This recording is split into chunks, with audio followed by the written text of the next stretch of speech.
Magandang araw sa lahat! Nandito tayo ngayon sa kusina at magluluto tayo ng maha blanca. Ito na, prepare na natin ang ating mga kailangan.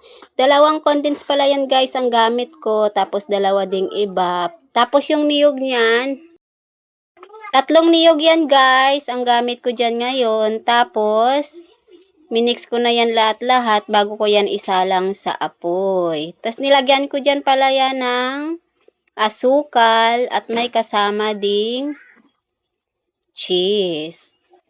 Ayan, yung asukal na ginamit ko dyan, yung kulay ano pa, yung kulay pula pa dyan. Yan na yan, mix, mix, mix, mix, mix, mix.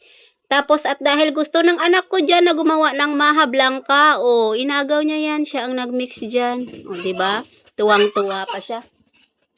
Habang minimix yan. At charot, ito na guys, iluluto na natin yan sa ating apoy. Yan na ang cheese. Inayos ko muna dyan yung lutuan dyan sa may apoy. Yan. Ang cornstarch pala dyan guys ay nasa 1/2 kilo lang po yun.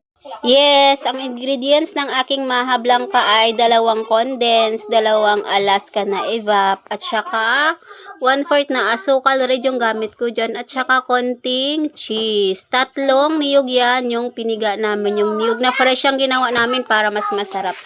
Tsaka wala palang kernel corn yan guys kasi ayaw ko ng kernel corn. Mani dapat yan gagamitin ko dyan. At yan guys, iluluto ko na yan sa apoy namin. Nagamit pala kami dyan ng kahoy. And then, let us wait for the result.